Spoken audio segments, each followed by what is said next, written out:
Well guys, welcome back to my channel. Not a whole lot going on this week here on the homestead, but we've had an incredible amount of rain. All of East Texas has just been getting hammered in rain. This is the fourth day of just a steady, actually a nice steady continuous rain, but 4 days worth is a bit much. Let me show you what's going on here with my chickens. So this here is the chicken area, where all the chickens are. I got both of my coops, the little one and the big coop there. But you can see we got a ton of rain, and it's just filled up back here. Now, in the winter we do get a lot of rain, obviously, but it's a little excessive right now. We usually get this kind of stuff in early spring, basically early spring, but it looks like the chickens are in this stuff, but they're not. They're actually just above ground, and they're not too happy.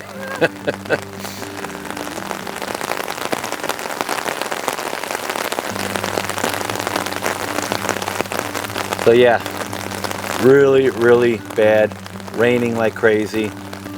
And just everything's waterlogged and wet.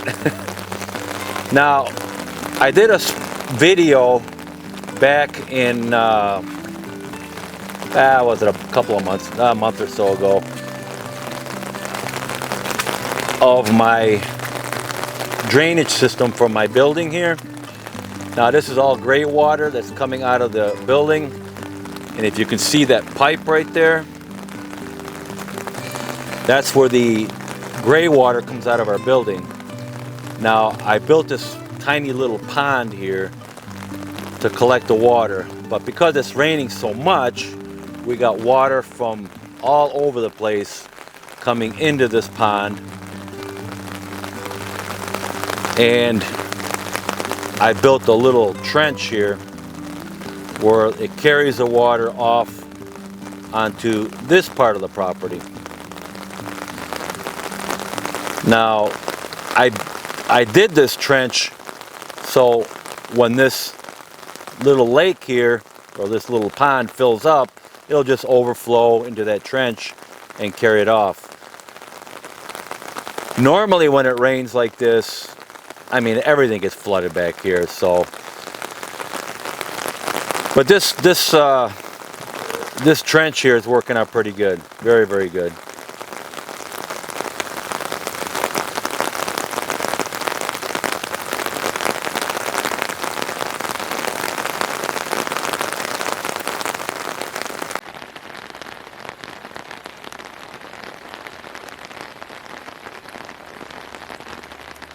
So you can see here the water is flowing from that giant pond down here where the tanks are, and the tanks are full, by the way, very full, and I'll show you the overflow here in a second. But all the water is also coming from the back of my property here, from way back there, coming down, and they both meet up here behind the tanks.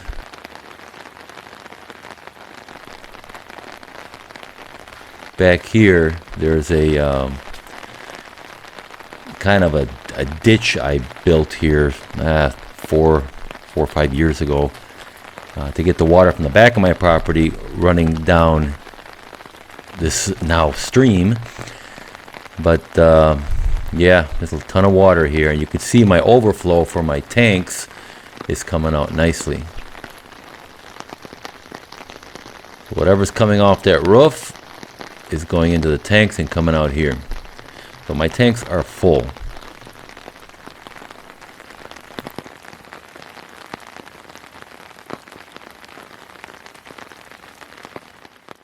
So guys, it's the next day and we didn't even get a drop of rain today. So that system that we had finally blew over us. We were getting constant moisture basically from the Gulf of Mexico and Mexico coming up into East Texas.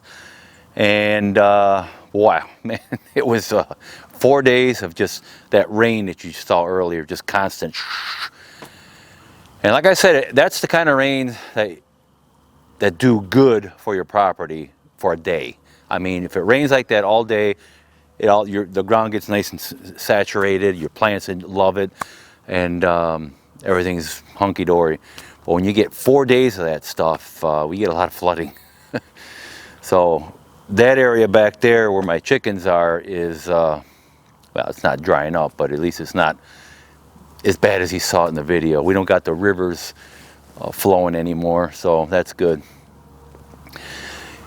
The garden here, I have to plant. I ordered onions from Dixondale Farms.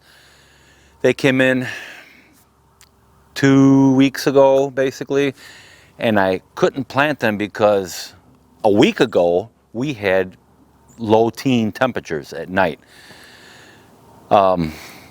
Everything was just frozen for a few days, and now we had 4 days of rain. We got too much rain. The ground is absolutely saturated to the limit, and it's just mud. So I can't plant my onions now. I'm gonna wait, maybe I'm gonna try early next week or Sunday maybe.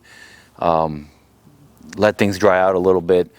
Now, when you get onions from Dixondale Farm, they're good. Once you get them, they're good for 3 weeks. Just leave them, opened up like you see them in the boxes here. They're good for 3 weeks. We're going on the 3rd week, so they're starting to dry out. They'll survive on the bulb itself for up to 3 weeks. I'm pushing it right now. I think they'll be okay, but boy, I'm pushing it. Maybe I'll wet the roots a little bit just to kind of wake them up. But yeah, I need to plant those. I'm not going to plant them like I did last year in a long row, but I am going to plant them in the garden beds here. I'm going to dedicate probably 2 to 3, depending on how many I have. I think I ordered too many, but that's how it usually goes. Too many onions. But I'm going to dedicate at least 2 beds to the onions. These are the Texas Super Sweets. They're big, nice, sweet onions. And then some red ones. I'll put the name right here. I don't remember the name. These red ones are super. They're not, how can I say? They're not potent. Like, most red onions you get and put them in your salad. They're extremely powerful. These are not. These are very mild with a very, very nice flavor to them. So that's why we get them all the time. I have to plant those yet, but like the ground is saturated, soaking wet here, and there's not much I can do right now. So I'm going to wait it out till probably a few more days at least. 3 to 4 more days. Let the things dry up. It looks like the sun will be nice and sunny tomorrow, I think, and for the next couple of days.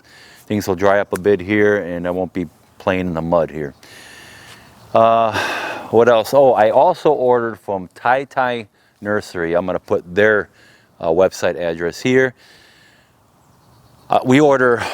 Now we're ordering most of our fruit trees, blueberries, and you check their website out. They got a bunch of fruit trees, blueberries, and all kinds of stuff, vegetables, on that website, and pretty reasonably priced. And we've had good luck with them. All our trees have survived. So we ordered a bunch of fruit trees. What else? Some blueberry plants, and yeah, I don't remember right now. But yeah, a bunch of fruit trees, and I know blueberry plants for sure. Because of, they've died on us. Not from them, but we bought them from local nurseries and stuff. Those all died. They just die. I don't know, it's crazy. So the ones we buy from them have lasted us so far. It's pretty good. We've had some pretty crazy weather. I mean, we've always had crazy weather here.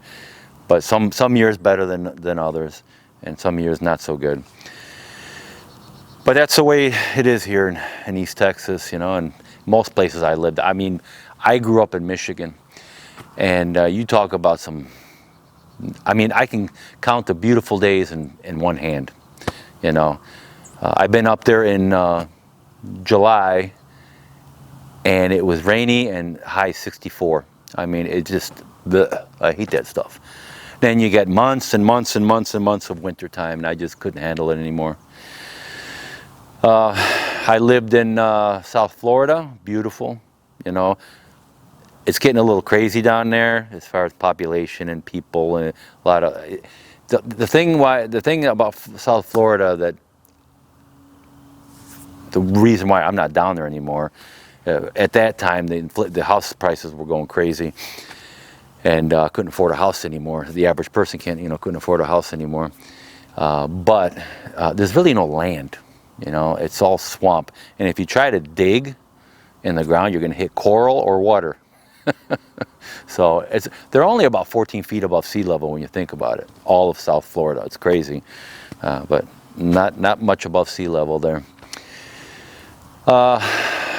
Central Florida, I guess, would be a little better, but it's just too humid down there. But you know, the winters are decent, really good. So, anyways. I got off to another tangent there. I don't know what happened. Guess I'm getting to get a little senior moment or something. I don't know. Anyways, guys. So yeah, I've yet to plant my my onions. Oh, see, senior moment. My onions and those fruit trees yet, and hopefully get those things going this spring. But I'm gonna do that for another day. I guess I'll end this video, and hope you enjoyed it, the little updates here, and no, I don't have to get a boat. A rain stopped. And I appreciate you watching. Please like, subscribe to my channel, and I will see you guys in my next video.